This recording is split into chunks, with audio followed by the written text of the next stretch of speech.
Hello everyone. As you know हमने business studies की series start की हुई है। तो लास्ट जो टॉपिक हमने किया था वो किया था nature and significance of business. उसी सीरीज को आगे बढ़ाते हुए आज हम स्टार्ट करने जा रहे हैं forms of business organization. Business क्या होता है, बिजनेस का मीनिंग क्या था, उसके फीचर्स क्या थे, बिजनेस के अंदर हमने डिटेल में स्टडी कर कर लिया था। उसके बाद में हमने पढ़ा कि जो बिजनेस है वो कॉमर्स की एक ब्रांच है। कॉमर्स क्या था, कॉमर्स की दो टाइप्स क्या थी, ट्रेड, एक्सुलरीज टू ट्रेड, जिसे हमने एड्स टू ट्रेड कहा था। वो सब हमने डिटेल में पढ़ लिया था। आज का जो हमारा टॉपिक है वो है फॉर्म्स ऑफ बिजनेस ऑर्गेनाइजेशन। अब इसका क्या मतलब है, फॉर्म्स ऑफ बिजनेस ऑर्गेनाइजेशन का मतलब होता है कि बिजनेस तो आप कर रहे हो, लेकिन जो आप बिजनेस कर रहे हो आपका बिजनेस किस टाइप का है। बेसिकली कितने टाइप्स में बिजनेस एग्जिस्ट कर सकता है, हम उसको स्टडी करने जा रहे हैं। तो उसी को बोलते हैं फॉर्म्स ऑफ बिजनेस ऑर्गेनाइजेशंस। सो आज जो हम अपने टॉपिक्स कवर करेंगे mainly sole proprietorship, joint Hindu family और पार्टनरशिप होगा। इसके अलावा फॉर्म्स ऑफ बिजनेस ऑर्गेनाइजेशन में जो टॉपिक्स आते हैं वो है sole proprietorship, joint Hindu family business, partnership, cooperative society and joint stock company. ठीक है, एक दिन में पांचों टॉपिक्स करना पॉसिबल नहीं है, क्योंकि आपको भी अंडरस्टैंड करना और डाइजेस्ट करने के लिए टाइम चाहिए। सिमिलरली तो हम जो है आज पहले तीन टॉपिक्स करेंगे, तो जो ये दो टॉपिक्स हैं वो हम कल की क्लास में डिस्कस करेंगे। तो आज का हमारा टॉपिक है सोल प्रोप्राइटरशिप। ठीक है, अब हम डिटेल में देखते हैं। पहले तो हम समझ लेते हैं फॉर्म्स ऑफ बिजनेस ऑर्गेनाइजेशन क्या होती है, उसके बाद में हम सोल प्रोप्राइटरशिप पे आते हैं। मैंने यहाँ पे एक पिक्चराइजेशन के जरिए कोशिश करी है कि आपको बेटर तरीके से समझा सकूं। मैंने एक पिक्चर बनाई है यहाँ पे, आप पहले वो समझिए। फॉर्म्स ऑफ बिजनेस ऑर्गेनाइजेशन की बात कर रहे हैं। जैसे हमारी कंट्री में एक इकोनॉमी है, ठीक है, एक अर्थव्यवस्था है, इकोनॉमी है जहाँ सारे बिजनेसेस, इंडस्ट्रीज एग्जिस्ट करती हैं। अब जो इकोनॉमी है, इकोनॉमी के अंदर दो तरीके की इंटरप्राइजेस हो सकती हैं, एक तो पब्लिक हो सकती हैं और एक हो सकती हैं प्राइवेट। पब्लिक जिन्हें आप सरकारी संस्थाएं कह सकते हैं, और प्राइवेट जो कि निजी संस्थाएं होती हैं, प्राइवेट होती हैं। ठीक है, अब पब्लिक इंटरप्राइजेस वो हैं जिन्हें जिनका ओन्ड, कंट्रोल्ड एंड मैनेज, यानी कि जिनका मालिकाना हक, जिनका कंट्रोल और जिनकी मैनेजमेंट जो है वो सरकार के द्वारा की जाती है। इनकी जो कंट्रोल है वो किसके पास होता है, सरकार के पास होता है, गवर्नमेंट के पास होता है। वो सेंट्रल गवर्नमेंट भी हो सकती है और वो स्टेट गवर्नमेंट भी हो सकती है। ठीक है, और इनका ऑब्जेक्टिव क्या होता है, बेसिकली इनका ऑब्जेक्टिव होता है सोशल वेलफेयर। सोशल वेलफेयर का मतलब है ये लोग चाहते हैं कि हम सोसाइटी के अंदर लोगों का मैक्सिमम वेलफेयर करें। अब इसकी एग्जांपल्स क्या है, बहुत सारी नॉन गवर्नमेंट ऑर्गेनाइजेशंस हो सकती हैं।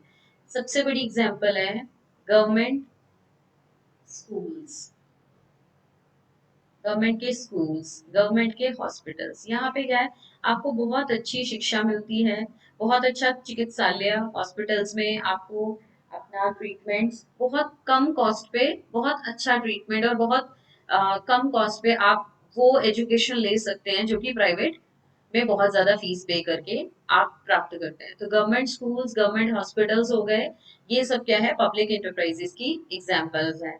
और एग्जाम्पल्स अगर हम बात करें, रेलवेज, आपके ट्रेवल करने के लिए रेलवेज हैं। ठीक है, रोडवेज बसेस हैं जो गवर्नमेंट के द्वारा चलाई जाती हैं। ठीक है, गवर्नमेंट वाली की मैं बात कर रही हूँ, प्राइवेट भी होती है। तो ये हमने पब्लिक इंटरप्राइजेस के बारे में बात करी है। अब हम प्राइवेट के बारे में बात करते हैं। आई होप आपको इतना क्लियर है। अब हम बात कर रहे हैं प्राइवेट इंटरप्राइजेस। प्राइवेट इंटरप्राइजेस वो हैं जो कि निजी हैं।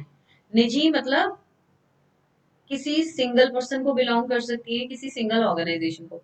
ठीक है, वो बिलोंग करती हैं एक प्राइवेट इंडिविजुअल को, या एक प्राइवेट एंटिटी को भी बिलोंग कर सकती है। एंटिटी का मतलब होता है ऑर्गेनाइजेशन। ठीक है, एक इंडिविजुअल ग्रुप हो सकती है या ग्रुप ऑफ इंडिविजुअल्स को हो सकती है। तो इनको ओन्ड, कंट्रोल्ड और मैनेज किसके द्वारा होता है, इंडिविजुअल्स के द्वारा।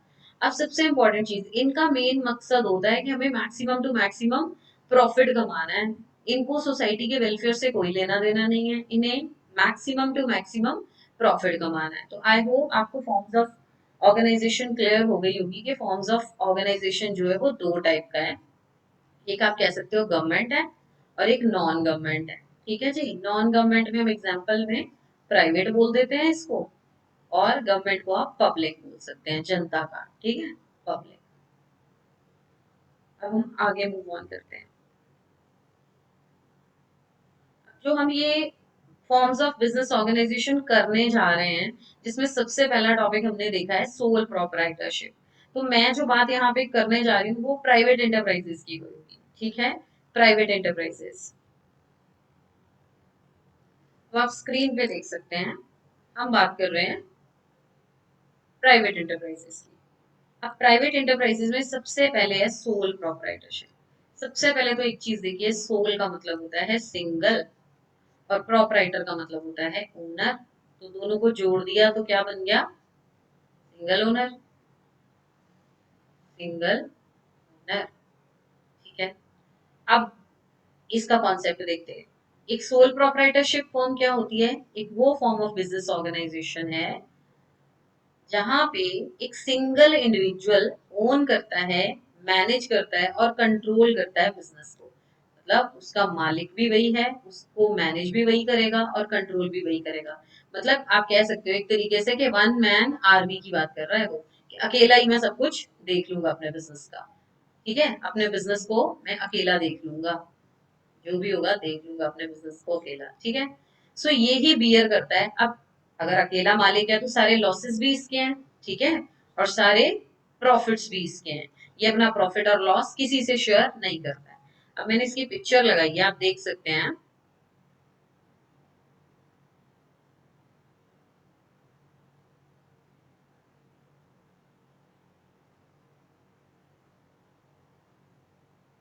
सोल प्रोप्राइटर,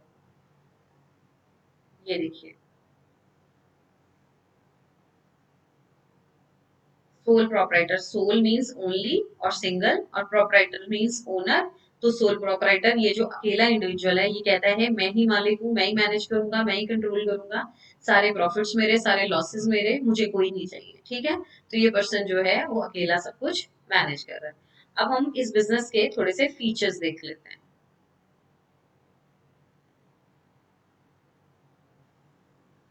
सोल प्रोपराइटरशिप के फीचर्स की हम बात कर रहे थे, अब हम वो फीचर्स देख लेते हैं। पहला फीचर क्या कहता है, सिंगल ओनरशिप। सिंगल ओनरशिप मतलब मैं अकेला ही मालिक हूँ अपने बिजनेस का, मैं ही ओन करूंगा, मैं ही मैनेज करूंगा और मैं ही कंट्रोल करूंगा। क्लास, आपको सबसे इंपॉर्टेंट जो चीज का ध्यान रखना है वो ये वर्ड्स हैं कि he is the owner, he is the manager and he is the controller of the business. ठीक है, पहला पॉइंट। नेक्स्ट पॉइंट की बात करें, इस बिजनेस को स्टार्ट करना भी बहुत आसान है, क्लोजर यानी बंद करना भी बहुत आसान है। क्योंकि इस बिजनेस को स्टार्ट करने के लिए हमें कोई भी लाइसेंस की जरूरत नहीं है। अब आपने आसपास देखा होगा कि आपके आसपास अगर सोल प्रोप्राइटरशिप की क्या एग्जांपल्स हो सकती हैं। आपके आसपास कोई शॉपकीपर है जिसका जनरल स्टोर है, वो सोल प्रोप्राइटर है। कोई टेलर है, ठीक है, तो वो सोल प्रोप्राइटर है। क्लियर है। तो ये इस तरीके की examples day to day life में हम देखते हैं। ठीक है, अब नेक्स्ट फीचर की बात करते हैं। अब हमारे पास नया वर्ड आया है, ठीक है, जो शायद अभी आपने पढ़ा नहीं है। उसने बताया कि जो सोल प्रोपराइटर का मालिक होता है, इसकी जो लाइबिलिटी होती है वो अनलिमिटेड है। सबसे पहले जान लेते हैं लाइबिलिटी क्या होती है। देखो, लाइबिलिटी का मतलब है कि आपकी क्या जिम्मेदारी है, आपकी क्या रिस्पॉन्सिबिलिटी है, आपकी देनदारी क्या है। फॉर एग्जाम्पल, ये मिस्टर वाई था जिसने बिजनेस स्टार्ट किया। मिस्टर वाई ने बिजनेस स्टार्ट किया। अब इसने 50,000 रुपया मार्केट से उठाया था, लोन लिया था अपनी दुकान को शुरू करने के लिए। ठीक है, कि प्रॉफिट होगा तो मैं लोन चुका दूंगा। अब क्या हुआ, पहले साल अपने धंधे में बेचारे को लॉस हो गया 1,50,000 का, इसको तो और लॉस हो गया। अब जिस आदमी से, मिस्टर एक्स से इसने लोन लिया था, उससे इसने 6 महीने का प्रॉमिस किया या मैक्सिमम 1 साल का प्रॉमिस किया, वो इसके पास आ गया, भाई मेरे पैसे दे, मेरे पैसे दे। अब मिस्टर भाई ये नहीं कह सकता कि तू मेरे दोस्त से ले ले, तू मेरे पड़ोसी से ले ले। नो, ये नहीं भाग सकता। क्यों? क्योंकि ये क्या है, ये सिंगल ओनर था, पैसे इसने लिए, जबान इसने दी। तो ये जो सिंगल ओनर है ना, अब ये लाइबिलिटी से भाग नहीं सकता, मतलब जितना मर्जी नुकसान हो, अनलिमिटेड लाइबिलिटी तुम्हारी है, जहां से मर्जी दो, चाहे अपने घर के पर्सनल बर्तन बेच के पैसे दो या अपने घर की पर्सनल चीजें बेच के दो, बट आपको ही उसके पैसे 50,000 रुपया लोन के चुकाने पड़ेंगे। ठीक है, तो अनलिमिटेड लाइबिलिटी का मतलब है जितनी भी ड्यूज हैं उनकी रिकवरी जो है उसी से, उसके बिजनेस के एसेट से रिकवर होगी। बिजनेस एसेट का मतलब होता है प्रॉपर्टी। ठीक है, या तो बिजनेस की चीजों से होगी, और अगर बिजनेस की चीजें कम पड़ रही हैं तो उसके पर्सनल एसेट्स, पर्सनल प्रॉपर्टी, मैंने बताया ना, उसके पर्सनल घर के बर्तन भी बिक सकते हैं कि वो कहीं से भी उसको पेमेंट करेगा। आई होप आपको अनलिमिटेड लाइबिलिटी का कॉन्सेप्ट क्लियर है। अब नेक्स्ट पॉइंट देखते हैं। नेक्स्ट पॉइंट है sole sole risk bearing and profit beneficiary. अब ये देखिए, सोल का मतलब बताया सिंगल, कहता है ये सिंगल ही आदमी है जिसको सारा रिस्क झेलना है और प्रॉफिट भी अकेले ही बेयर करेगा। सही है ना, अगर ये लॉस भी सारे बर्दाश्त कर रहा है तो प्रॉफिट भी तो अकेला ही एंजॉय कर रहा है। ठीक है, क्योंकि सिंगल मालिक है, इसने किसी को अपने साथ पार्टनरशिप नहीं करने दी, किसी को अपने साथ जुड़ने नहीं दिया। तो अगर ये प्रॉफिट अकेला एंजॉय करेगा तो लॉस भी ये अकेला ही भुगतान करेगा। Next point is full control. भाई अगर आप अकेले मालिक हो तो आपकी मर्जी है, आप जब मर्जी अपने डिसीजंस लो, जब मर्जी अपने प्लान को बदलो, जब मर्जी आप अपने बिजनेस को बंद कर सकते हो, जब मर्जी अपनी दुकान खोलो, जब मर्जी अपने बिजनेस को कंट्रोल करो। सो इसके ऊपर डिपेंड करता है कि इसने अपने बिजनेस को किस तरीके से टेक ओवर करना है। तो आई होप आपको ये पॉइंट्स क्लियर है। So this is all about sole proprietorship. तो उम्मीद है कि आपको सोल प्रोप्राइटरशिप का जो है फॉर्म ऑफ बिजनेस क्लियर है। अब अगला बिजनेस हम देखते हैं, वो है जॉइंट हिंदू फैमिली बिजनेस। अब जो जॉइंट हिंदू फैमिली बिजनेस है, अब इसको ध्यान से देखिए, जॉइंट हिंदू फैमिली बिजनेस, मैंने बताया ये सब आपको प्राइवेट इंटरप्राइजेस में मैं पढ़ा रही हूँ। जॉइंट हिंदू फैमिली बिजनेस भी प्राइवेट इंटरप्राइज का एक हिस्सा है। जॉइंट हिंदू फैमिली, इसको मैंने शॉर्ट में जेएचएफ लिख दिया है, आप समझ जाइए ये जॉइंट हिंदू फैमिली है। अब ये जो बिजनेस होता है, इसको एक एक्ट गवर्न करता है, इसको एक एक्ट गवर्न करता है, Hindu succession act of Hindu law. हमारे देश में एक हिंदू लॉ है, हिंदू सक्सेशन एक्ट का, वो इस हिंदू बिजनेस को बताता है कि इस बिजनेस को कैरी ऑन कैसे करना है। और ये वाला जो बिजनेस का तरीका है, ये सिर्फ और सिर्फ हमारे भारत में, हमारे इंडिया में पाया जाता है। अब क्या है कि यहाँ पे जो ओनरशिप है और जो बिजनेस को कैरी फॉरवर्ड करना है, वो हिंदू अनडिवाइडेड फैमिली के लोग करेंगे।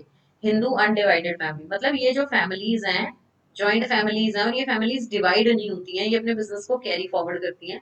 हिंदू अनडिवाइडेड फैमिली, इसका मैं आपको रियल एग्जांपल अभी बताने वाली हूँ।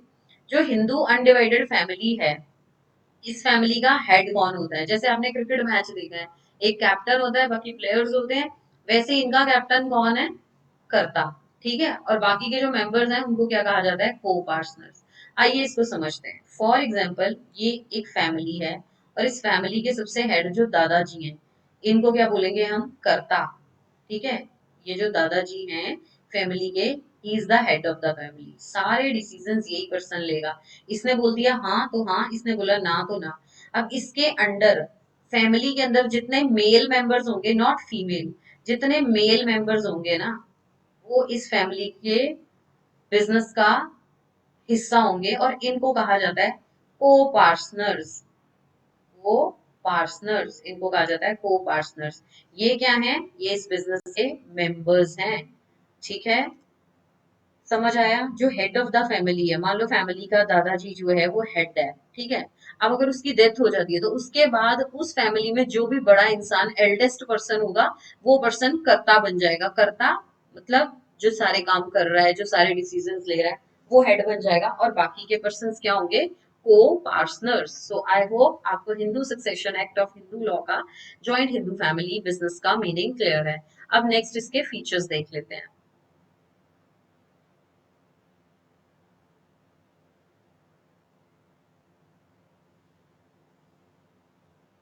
अब इसके फीचर्स देख लेते हैं। तो फीचर्स, जैसा कि मैंने आपको बताया कि जो करता है वो सीनियर मोस्ट मेल मेंबर होगा फैमिली का। ठीक है, उसके बाद में जो वही सोल पर्सन है, मतलब सिंगल पर्सन है जिसके पास अथॉरिटी है कि वही सारे डिसीजंस लेगा बिजनेस के रिस्पेक्ट में, बिजनेस के रिगार्ड में। अब कुछ इंपॉर्टेंट कंडीशंस हैं, इनके बिना आप जॉइंट हिंदू फैमिली बिजनेस को कंडक्ट नहीं कर सकते। पहली चीज क्या है? कम से कम आपके परिवार में 2 मेल मेंबर्स होना बहुत जरूरी है। ज्यादा हो जाए कोई दिक्कत नहीं है, लेकिन मिनिमम 2 मेल मेंबर्स होंगे, तभी ये बिजनेस चल सकता है। ठीक है, दूसरी चीज क्या है, आपके पास कुछ एंसेस्ट्रल पुश्तैनी प्रॉपर्टी होनी चाहिए। ठीक है, मान लीजिए मैंने आपको कहा था स्टार्टिंग में कि मैं आपको इसका रियल एग्जांपल दूंगा, एग्जांपल दूंगी। आपने कभी ये एग्जाम मार्केट में आप जाते हैं तो कभी आपने ऐसे देखा है, Ram and sons, Mehta and sons, आपने कभी ऐसा देखा है? मैंने तो रियल लाइफ में ये एग्जांपल देखा है। इसका मतलब क्या है कि राम ने कभी बिजनेस शुरू किया होगा, अब उसके बेटे उसे कैरी फॉरवर्ड कर रहे हैं। वो पहले सीनियर रहा होगा, अब उसके बेटे करता बन गए। मेहता ने बिजनेस शुरू किया होगा, अब उसके बेटे इस बिजनेस को कैरी फॉरवर्ड कर रहे हैं। तो आई होप आपको ये चीज क्लियर हुई हो। अब एंसेस्ट्रल प्रॉपर्टी, मान लो इनका कपड़े का बिजनेस था, ठीक है, वही दुकान जहां पे इन्होंने क्लोथ का बिजनेस शुरू किया, आज वही एंसेस्ट्रल दुकान इनके पास है। तो अब ये जो बच्चे हैं वो डिवाइड नहीं होंगे आपस में, ये 2 भाई हैं, 3 भाई हैं, तो ये मिलके उस बिजनेस को कैरी फॉरवर्ड करेंगे, जो कि इनके दादा ने या इनके फादर ने स्टार्ट किया था। तो आई होप आपको समझ आया कि कंडीशंस क्या है जॉइंट हिंदू फैमिली बिजनेस के लिए। 2 मेल मेंबर्स का होना जरूरी है, और कुछ ना कुछ इंसेस्ट्रल प्रॉपर्टी का होना जरूरी है, जो कि उस बिजनेस के लिए ऑलरेडी एग्जिस्ट कर रही है। नेक्स्ट इसके फीचर्स देखते हैं। फीचर्स में सबसे पहले फॉर्मेशन की बात करते हैं। ठीक है जी, फॉर्मेशन। अब फॉर्मेशन क्या कहती है कि जो हिंदू अनडिवाइडेड फैमिली का जो बिजनेस है, मैंने बताया कि हिंदू सक्सेशन एक्ट है 1956 का, ठीक है, वो बताता है कि भाई ये बिजनेस आप कैरी फॉरवर्ड कर सकते हैं, और सिंपल सी चीज है, 2 मेल मेंबर्स का होना जरूरी है और कुछ प्रॉपर्टी का होना जरूरी है। अगर आपके पास ये 2 कंडीशंस पूरी होती हैं तो आप अपने बिजनेस को स्टार्ट कर सकते हैं। तो आई होप आपको पहला पॉइंट क्लियर है। इसके लिए आपको कोई लीगल फॉर्मेलिटी या कोई कोर्ट से ऑर्डर लाने की जरूरत नहीं है कि हम हिंदू अनडिवाइडेड फैमिली बिजनेस शुरू करने जा रहे हैं तो हमारे लिए कोई कोर्ट का ऑर्डर दो, ऐसा कुछ करने की जरूरत नहीं है। Second thing is liability. अब लाइबिलिटी मैंने आपको बताया, देनदारी जिम्मेवारी आपकी जो है। अब जो करता है हेड है, भाई तू ही सारे डिसीजंस ले रहा है, तू ही हेड बना हुआ है, तो तू ही अनलिमिटेड भुगतान करेगा, हम तो नहीं करेंगे ना। तो अब जो करता है उसके पास अनलिमिटेड लाइबिलिटी होगी, क्योंकि वही एल्डेस्ट मेंबर है, उसी को सारी चिंता होती है। ठीक है जी, वही सारी रिस्पॉन्सिबिलिटीज उठाएगा। बाकी के जो मेंबर्स हैं फैमिली के अंदर, अदर मेंबर्स कौन थे, को पार्टनर्स की हमने बात करी थी। को पार्टनर्स जो हैं उनकी लाइबिलिटी क्या है, लिमिटेड है। वो कहते हैं हम तो भाई उतना भुगतान करेंगे जितने की गारंटी हमने दी है, बाकी का जो भुगतान होगा वो कर्ता करेगा। तो अनलिम क्या है, हम ये सकते हैं कि अल्टीमेटली जो लाइबिलिटी है वो कर्ता की ही अराइज होती है। तीसरी चीज है कंट्रोल। सीधी सी बात है, अगर कंट्रोल जो है वो कर्ता हमारी फैमिली का हेड है, तो obviously absolute decision making power किसके पास है, कर्ता के पास है। ठीक है, तो कर्ता ही जो है वो फैमिली का कौन बन गया, ही इज द कंट्रोलर। जैसे हमने वहां सोल प्रोपराइटर में देखा ना, एक ही आदमी कर रहा है, तो यहाँ पे भी जो करता है ना वो कंट्रोल कर रहा है, बाकी के मेंबर्स बस उसकी बातें मान रहे हैं। ठीक है, नेक्स्ट पॉइंट देखते हैं।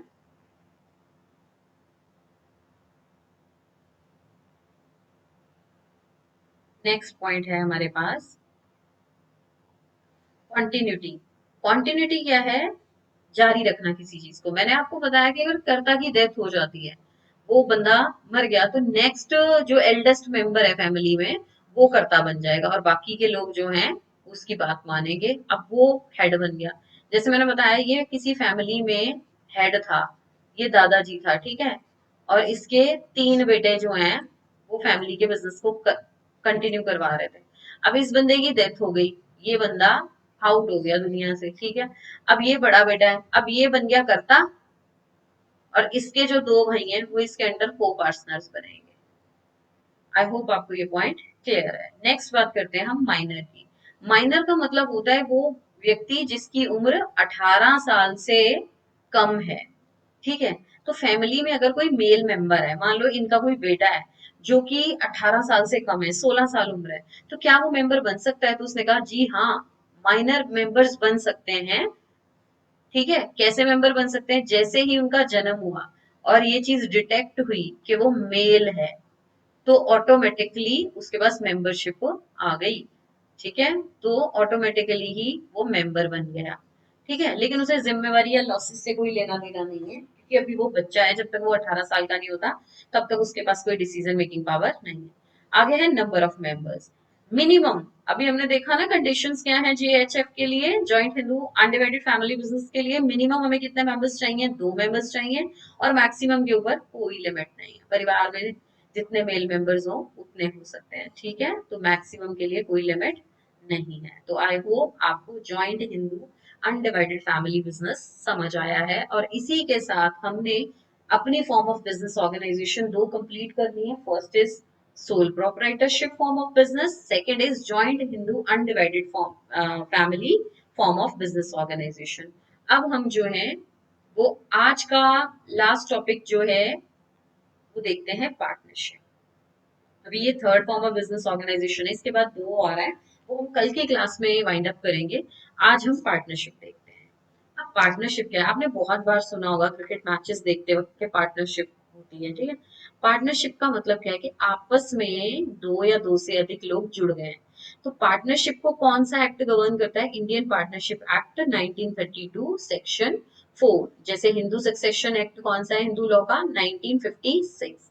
Basic Indian partnership act 1932 section 4 जो है वो इंडियन पार्टनरशिप को बताता है। वो कहता है पार्टनरशिप क्या है, बेसिकली एक रिलेशन है बिटवीन टू और मोर पर्संस जो कि एग्री होते हैं आपस में कि ठीक है भाई हम प्रॉफिट और लॉसेस को इकट्ठा शेयर करेंगे, लेकिन उससे पहले हम कोई बिजनेस करेंगे, और उस बिजनेस की जिम्मेवारी एक, उस बिजनेस को कैरी फॉरवर्ड करने की जिम्मेवारी किसी एक की या सबकी हो सकती है, या एक बंदा सबके बिहाफ पे एक्ट कर सकता है। तो पार्टनरशिप का मतलब है दो या दो से अधिक इंसान मिलके किसी बिजनेस को स्टार्ट करते हैं। अब इसके हम फीचर्स की बात करते हैं, फीचर्स में ये आपको ज्यादा क्लियर होगा। पहला फीचर है इसका टू और मोर पर्सन। इसका मतलब कंडीशन आप कह सकते हैं कि पार्टनरशिप को स्टार्ट करने के लिए आपको मिनिमम कितने पर्सन की जरूरत है, मिनिमम 2 पर्सन, मतलब मिनिमम 2 पार्टनर्स। अब याद रखना है पार्टनरशिप तो एक बिजनेस की टाइप है, लेकिन इस बिजनेस को जो पर्सन्स कर रहे हैं उनको हम क्या बोलेंगे, पार्टनर्स। क्या बोलेंगे, पार्टनर्स, ठीक है। सो मिनिमम कितने चाहिए, 2 पर्सन चाहिए। अब वो इसके लिए मैक्सिमम मेंबर्स जो बताए गए हैं वो बताए गए हैं 50, ठीक है। सेंट्रल गवर्नमेंट का कंपनीज एक्ट का एक रूल है 2014 के तहत, उसमें बताया कि मैक्सिमम मेंबर्स कितने होंगे, 50 मेंबर्स होंगे, ठीक है। और कोई भी पर्सन ऐसा नहीं होना चाहिए पार्टनरशिप बिजनेस में जो कि माइनर हो। अगर 18 साल से कम का कोई बंदा कहता है मुझे पार्टनरशिप करनी है तो हम उसे आउट कर देंगे। कोई बंदा जो अनसाउंड माइंड का है, मतलब जिसकी दिमागी हालत सही नहीं है, उसको भी आउट कर देंगे, ठीक है। अगर किसी पर्सन को लॉ की तरफ से डिस्क्वालीफाई किया गया है या किसी के ऊपर कोई केस चल रहा है तो हम उस पर्सन को भी नहीं लेंगे। किसी के अगेंस्ट अगर कोई लीगल प्रोसीडिंग चल रही है हम उसे भी आउट कर देंगे। तो आई होप आपको पार्टनरशिप का मीनिंग क्लियर है। हम इसके फीचर्स की बात कर रहे थे, अब नेक्स्ट पॉइंट देखते हैं। Next point is very very important, is agreement. Agreement क्या है, एग्रीमेंट का मतलब है कि ये एक लीगल डॉक्यूमेंट होता है जिसे सारे पार्टनर्स साइन करते हैं जब बिजनेस में आते हैं। ये एग्रीमेंट ओरल भी हो सकता है और रिटर्न भी हो सकता है, ओरल भी हो सकता है और लिखित में रिटर्न भी हो सकता है। रिटर्न हो तो ज्यादा बेटर है, कल को अगर कोई डिस्प्यूट होता है आपस में तो रिटर्न का प्रूफ रहता है। रिटर्न एग्रीमेंट बताता है कि बिजनेस को करना कैसे, क्या कंडीशंस होंगी बिजनेस की, ठीक है। और इसी एग्रीमेंट का एक दूसरा नाम है, इसको कहा जाता है पार्टनरशिप डीड। ये आगे जब आप 12th करेंगे उसमें भी ये सब रिपीट होगा कि पार्टनरशिप बिजनेस क्या होता है, तो उसके लिए भी ये फर्दर 12th के लिए भी ये क्लास बहुत इंपॉर्टेंट है। सो इसे हम पार्टनरशिप डीड भी कह देते हैं।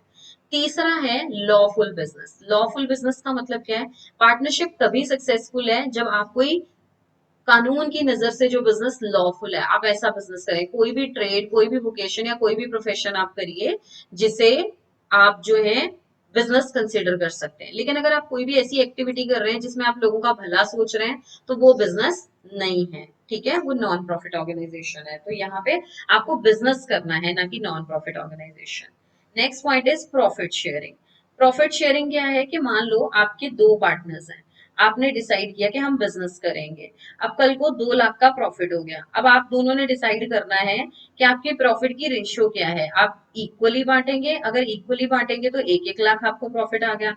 अगर आपने कहा कि नहीं मुझे 60% चाहिए, मुझे 40% चाहिए, ठीक है, फिर उस हिसाब से आपका 2 लाख डिवाइड होगा। तो आई होप आपको ये वाला पॉइंट क्लियर है। अब हम नेक्स्ट पॉइंट पे देखते हैं। नेक्स्ट पॉइंट हमारा लास्ट पॉइंट है और बहुत इंपॉर्टेंट पॉइंट है। नेक्स्ट पॉइंट है business can be carried on by all or any one of them is acting for all. इसका मतलब है पहली चीज तो लॉफुल बिजनेस होना चाहिए, ठीक है। अब वो बिजनेस तो एग्जिस्ट कर रहा है, अब जो पार्टनर्स हैं वो एक दूसरे के लिए एजेंट और प्रिंसिपल का रोल अदा करते हैं। इसका क्या मतलब है, मान लो 3 लोगों ने बिजनेस शुरू किया, ठीक है, एक्स वाई जेड। अब जो एक्स और वाई है वो किसी काम से बाहर चले गए, तो अब जो जेड है वो बिजनेस को कैरी फॉरवर्ड करेगा, बिजनेस को चलाएगा। जो भी इनकी कोई दुकान है या कोई भी इनका मतलब स्टोर है, ये स्टोर को चलाएगा, ठीक है। जो भी प्रॉफिट होगा ये आपस में तीनों बांटेंगे। ये ऐसे नहीं कहेगा तुम दोनों तो थे नहीं, ये मेरा हिस्सा है, नो। क्योंकि आप भैया मिस्टर जेड जो एक्ट कर रहे हो वो किसके बेस पे कर रहे हो, एक्स वाई जेड फर्म के बेस पे, ठीक है। जो पार्टनरशिप का बिजनेस होता है, पार्टनरशिप का जो बिजनेस होता है, इस बिजनेस को कहा जाता है, इनको इकट्ठे में बोला जाता है फर्म, ठीक है। जैसे पार्टनर्स अकेले में तो आप पार्टनर्स बन गए, लेकिन इकट्ठे में आप क्या हो, फर्म। तो जो मिस्टर एक्स वाई जेड है वो किसको रिप्रेजेंट कर रहा है, वो रिप्रेजेंट कर रहा है एक्स वाई जेड फर्म को, ठीक है। वो आपस में शेयर करेंगे। क्लियर? सो आई होप इसके साथ आपको हमारी जो फॉर्म्स ऑफ बिजनेस ऑर्गेनाइजेशन का टॉपिक है, जिसमें फर्स्ट हमने किया सोल प्रोप्राइटरशिप मतलब single owner, then Hindu undivided family. इसका मतलब है कि फैमिली का एक एग्जिस्टेंस एंसेस्ट्रल बिजनेस होना चाहिए, प्रॉपर्टी होनी चाहिए और मिनिमम 2 मेल मेंबर्स होने चाहिए उस बिजनेस को कैरी फॉरवर्ड करने के लिए। वो हमने किया और उसका एक्ट था 1956 का। उसके बाद में हमने सोल प्रोप्राइटरशिप देखी, उसके बाद में हमने सॉरी पार्टनरशिप देखा, जिसका एक्ट कौन सा था, 1932 section 4। So with this today we finish our 3 major forms of organization as you can see on the screen। आज हमने मेन जो थी 3 कंप्लीट कर लिए हैं। पहली है सोल प्रोप्राइटरशिप, इसके लिए कोई भी एक्ट नहीं है, ठीक है। हिंदू फैमिली बिजनेस के लिए 1956, पार्टनरशिप के लिए 1932 का एक्ट। तो हमने आज मेजर 3 कंप्लीट कर लिए हैं। बाकी कोऑपरेटिव बिजनेस और जॉइंट स्टॉक कंपनी का जो टॉपिक है वो हम कल की क्लास में करेंगे। तब तक के लिए keep learning, keep sharing, keep watching, and thank you so much